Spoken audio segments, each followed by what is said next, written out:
Welcome again.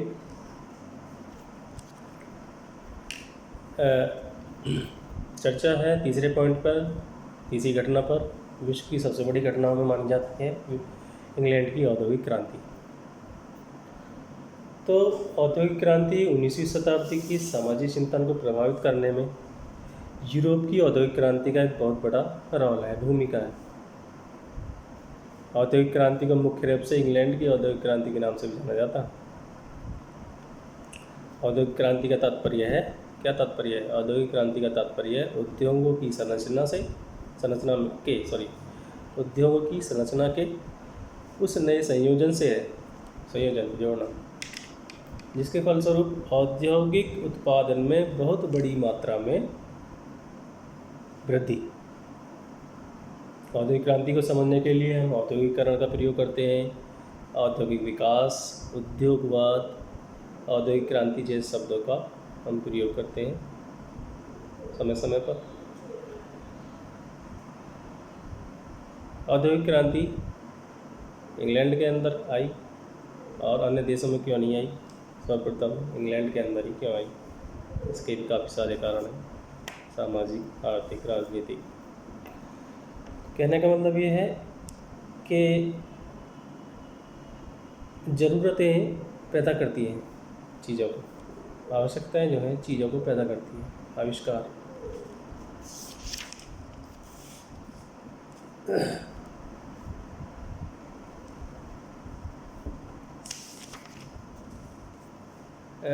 जब विभिन्न उद्योगों की संरचना में इस तरह परिवर्तन होने लगे कि परंपरागत उत्पादन के स्थान पर, परंपरागत जो प्राचीन एक तरीके से स्थानीय उत्पादन के स्थान पर उत्पादन का काम आधुनिक प्रौद्योगिकी द्वारा किया जाने लगे, तब इसे हम औद्योगिक विकास कहते हैं।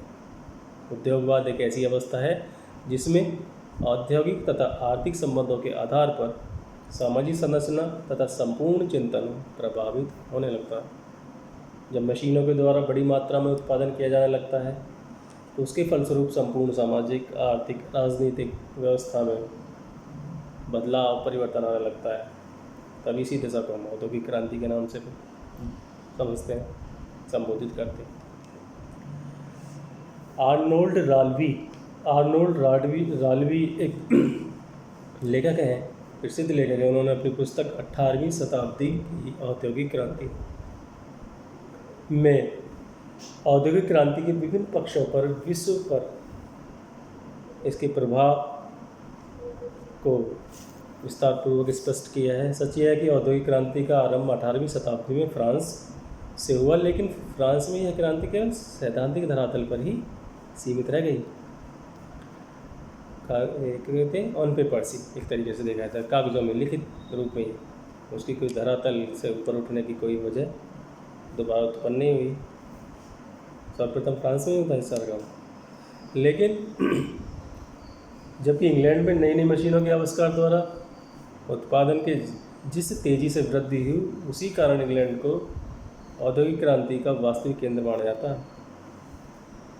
कुछ लोग इंग्लैंड में सन 1770 से 1830 ईस्वी के मध्य का जो समय था वो इंग्लैंड की औद्योगिक क्रांति का समय जाना जाता है, मानते हैं।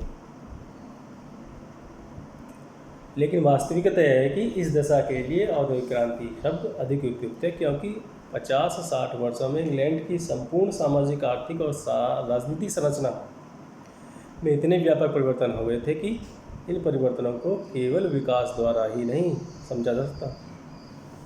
इस दशा में यह जानना आवश्यक है कि इंग्लैंड तथा यूरोप के कुछ देश में किन दशाओं ने औद्योगिक क्रांति को जन्म दिया और औद्योगिक क्रांति ने यूरोप तथा संसार के अनेक दूसरे देशों के जीवन को किस तरह प्रभावित किया, सामाजिक व्यवस्था को किस तरह प्रभावित किया। इंग्लैंड की औद्योगिक क्रांति क्या है? औद्योगिक क्रांति का मतलब, जैसे जेम्स वाट ने रेल के एक स्टीम इंजन का आविष्कार किया था, न्यूटन का आविष्कार है, टेलीफोन का आविष्कार है, बिजली का आविष्कार है, एडिसन ने बिजली के बल्ब का आविष्कार किया था, ग्राहम बेल है, अलेक्जेंडर ग्राहम बेल। ये काफ़ी सारे वैज्ञानिक जिन्हों की खोज, आविष्कार ने बराबर जो है स्वचालित मशीनों का रूप दिया है नहीं। रेल व्यवस्था बनाई गई है, रेल का इंजन, सूत काटने वाली मशीनें बनाई गई। तो क्या है, उसी दौरान है 19वीं शताब्दी का प्रारंभ, 18वीं शताब्दी के अंतिम समय और 19वीं शताब्दी का प्रारंभिक समय काल है ये कि रेलवे इंजन का आविष्कार, सूत बनाने वाली यानी टेक्सटाइल मिल्स, ये सारे पहले क्या करते, पहले सारे काम हाथ से होते थे। तो हमारा जो पॉइंट ऑफ व्यू ये है कि इंग्लैंड की औद्योगिक क्रांति ने सामाजिक व्यवस्था को हिलाकर रख दिया। इंग्लैंड की नहीं बल्कि पूरे यूरोप की जो सामाजिक व्यवस्था थी उसको चरमर हिलाकर रख दिया। क्यों? क्योंकि इन आविष्कार और खोज और वैज्ञानिक तरीकों ने संपूर्ण यूरोप की जो भी श्रमिक वर्ग था, टोटल यूरोप के श्रमिक वर्ग की आर्थिक स्थिति को निम्न स्तर पर लाने का कार्य जो किया है वो औद्योगिक क्रांति यानी कि इंग्लैंड की औद्योगिक क्रांति उसके लिए जिम्मेदार थी। तो कहने का मतलब ये है कि यूरोप के अंदर सपोज करो मेनली इंग्लैंड के अंदर जो भी श्रमिक वर्ग था, वो श्रमिक वर्ग अपनी जीवन यापन, अपनी परिवार या जीवन के लिए जीने के लिए जो भी अपने कार्यशैली थी उसकी हाथ से काम करने वाली, वो ख़त्म होने के कगार पर थी। यानी कि सभी श्रमिक अपने कार्य को, जो अपने कार्य में निपुण थे, कुशल श्रमिक थे, वो घर बैठने वाले थे। कहने का मतलब यह है कि टोटल इंग्लैंड की या टोटल यूरोप की जो सामाजिक व्यवस्था उसमें ज़मीन आसमान का एकदम उछालता हुआ यानी कि परिवर्तन, चेंज। पहले सामाजिक व्यवस्था जो चल रही थी वो बिल्कुल पलट गई है। जो चीज़ें हाथ से उत्पादित होती थी वो चीज़ें अब मशीनों से उत्पादित हो रही हैं। जिन चीज़ों को उत्पादन करने के लिए पहले 1000 श्रमिक काम कर रहे थे, उसी उत्पादन को अब एक छोटी सी मशीन उत्पादित कर रही है। तो बेरोजगारी वाली स्थिति, श्रमिकों की आर्थिक व्यवस्था यानी आर्थिक स्थिति कमज़ोर होती जा रही थी। तो इससे क्या है कि वहाँ की सामाजिक व्यवस्था चरमरा गई थी। तो आगामी बौद्धिक सामाजिक विचारकों के मस्तिष्क में ये स्थिति पैदा हुई कि ये सामाजिक व्यवस्था बहुत तेज़ी से बदलने वाली है या बदल रही है, इस पर विचार करना बहुत आवश्यक है। जिसके कारण ये स्थिति पैदा होती है कि भी समाजशास्त्र या समाज के बारे में एक गहन अध्ययन औद्योगिक क्रांति या इन तीनों घटनाओं के आधार पर प्रारंभ होती है।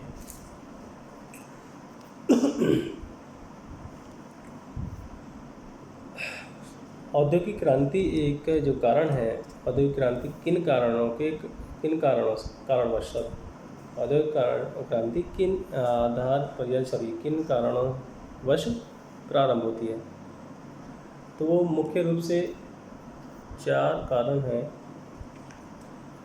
पहला कारण है औद्योगिक क्रांति का सामाजिक कारण, दूसरा है आर्थिक कारण, तीसरा राजनीतिक कारण, चौथा वैज्ञानिक कारण। 4 कारण है, ध्यान रखना।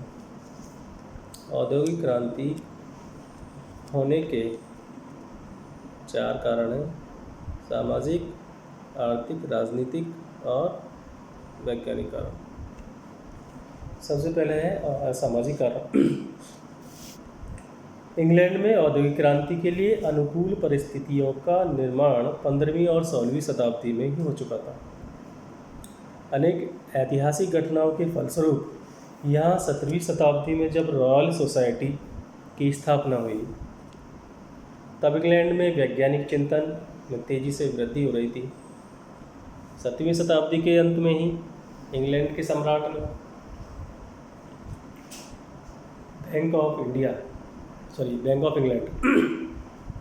ऑफ इंग्लैंड के नाम से बैंक की स्थापना की गई,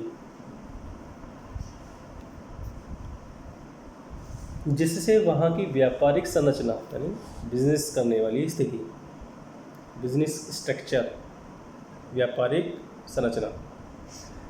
संरचना में परिवर्तन आरंभ हो गया। इन दोनों दशाओं के संयुक्त रूप प्रभाव से इंग्लैंड के लोगों की आवश्यकताएं बढ़ने लगीं। इन बढ़ी हुई आवश्यकताओं को पूरा करने के लिए जैसे बड़ी मात्रा में उत्पादन को प्रोत्साहन मिलता, यानी कि जहाँ हमारी डिमांड, हमारी नीड्स ज़्यादा हो जाएंगी तो प्रोडक्शन भी ज़्यादा मात्रा में करना आवश्यक हो जाता है। वैसे ही समाज में विभाजन की स्थिति बढ़ने लगी। श्रम विभाजन, division of labour. Division of labour का मतलब होता है कि जब आवश्यकताएं ज़्यादा होती हैं तो आवश्यकताओं को पूरा करने के लिए हमें उत्पादन की आवश्यकता होती है। उत्पादन जब हम करते हैं तो हमें कई सारे नए कार्यों को करना होता है। कई सारे अनेक प्रकार के नए कार्यों को करने के लिए काफ़ी लोगों की ज़रूरत होती है। एक ही काम को कंप्लीट करने के लिए हमें कई सारे लोगों की आवश्यकता होती है। वो आवश्यकताएं व्यक्तियों के श्रम से पूरी होती है, मनुष्य के लोगों के श्रम से, लेबर से पूरी होती है। तो क्या है कि एक तरीके का रोज़गार भी पैदा हो रहा है।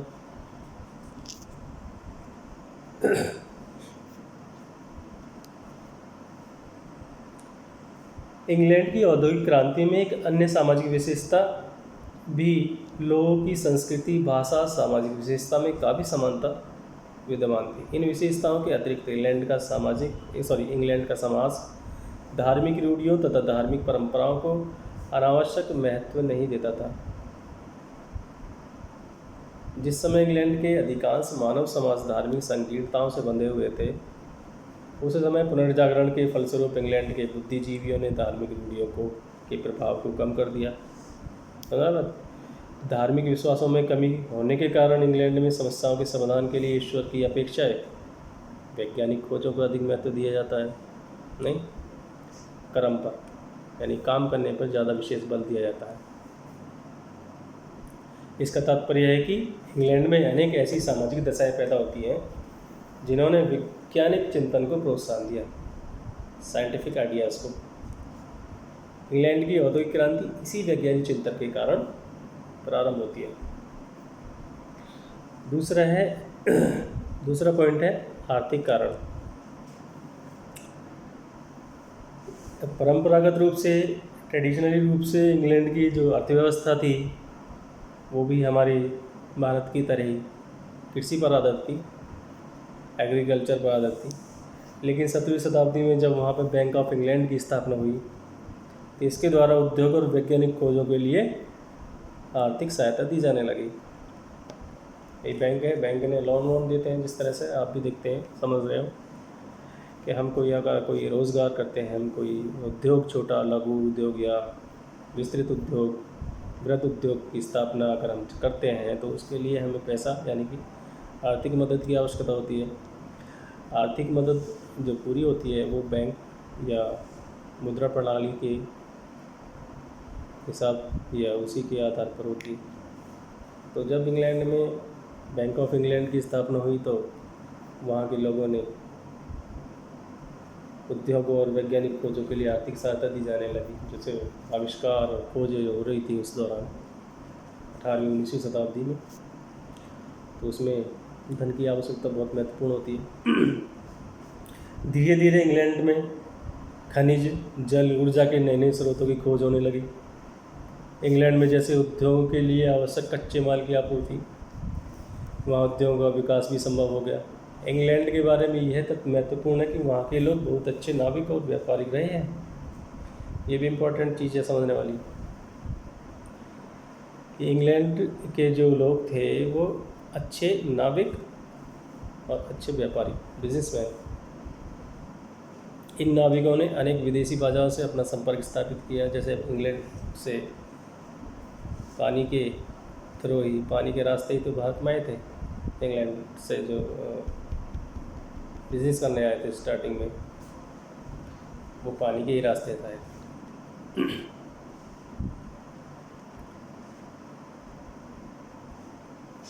इन नाविकों की सहायता से इंग्लैंड के आसपास के द्वीप और दुर्गम स्थानों पर भी बाजार की स्थापना होने लगी, छोटे छोटे द्वीपों पर समुद्र के अंदर,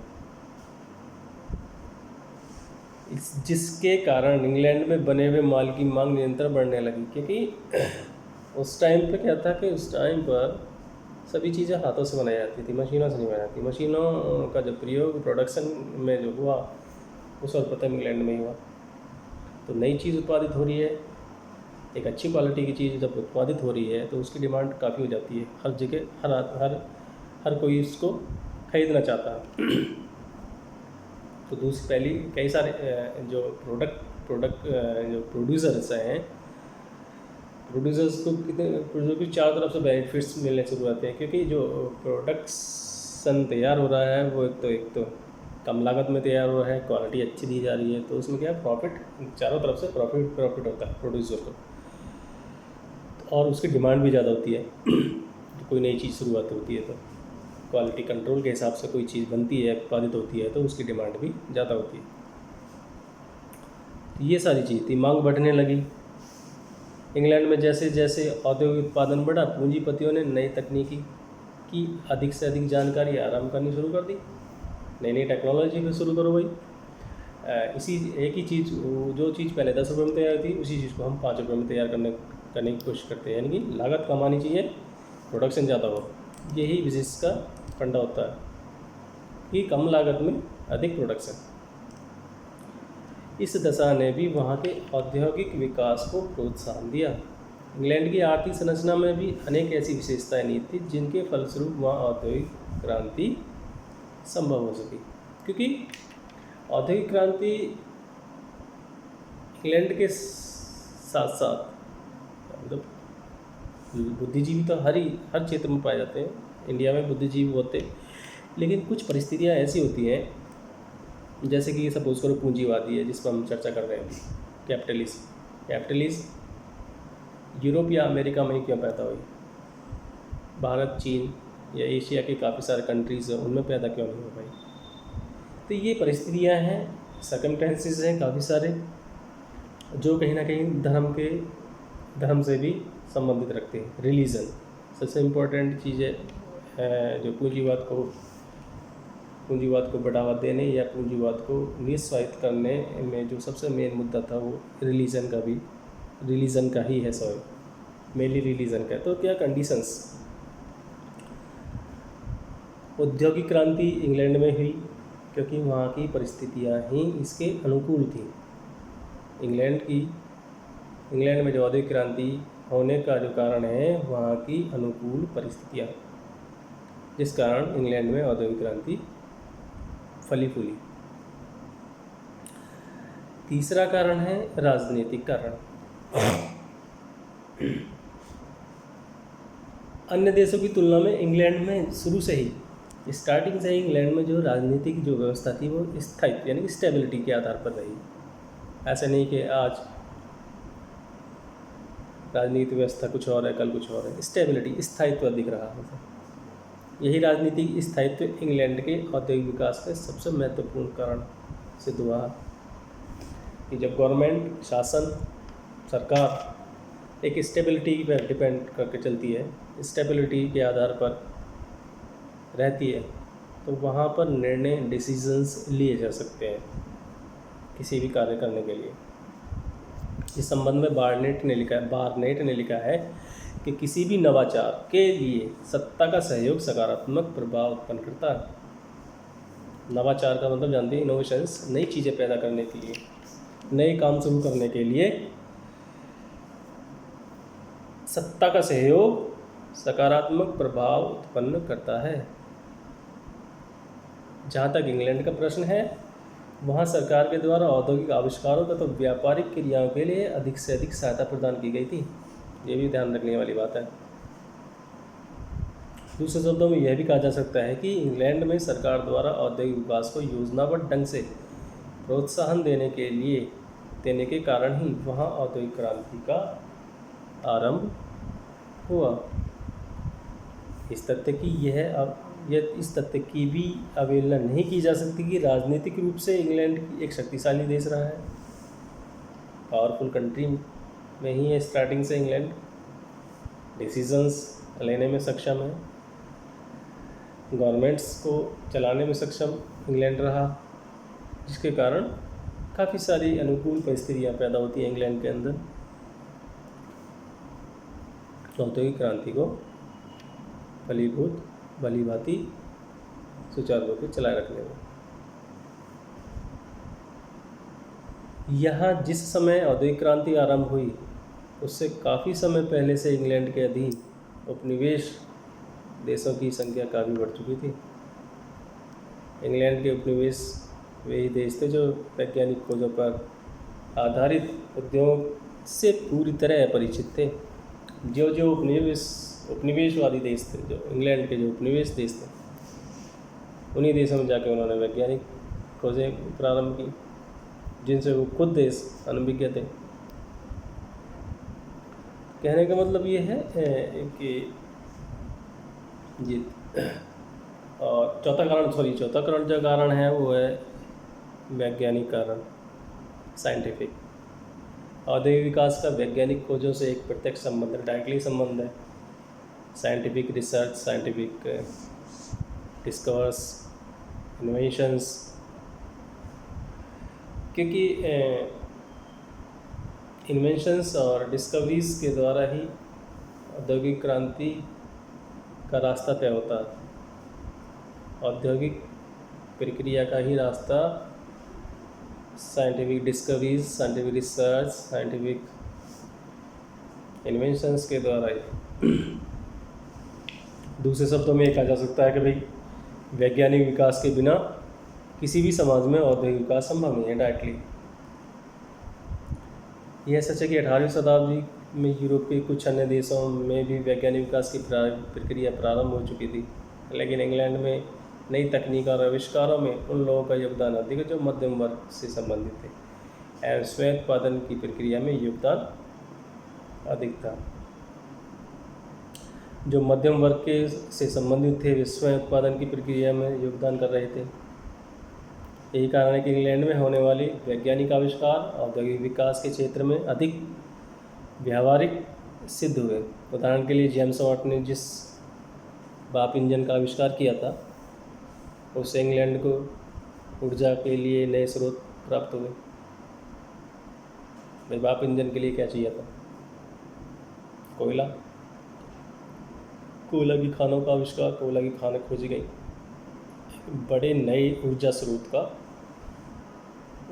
की खोज। इसी की सहायता के बाद इंग्लैंड में लगी हुई मशीनों तथा परिवहन व्यवस्था में इतना विकास हुआ कि इंग्लैंड में किए जाने वाले वैज्ञानिक प्रयास और औद्योगिक क्रांति का मुख्य आधार बने। थैंक यू, नमस्कार।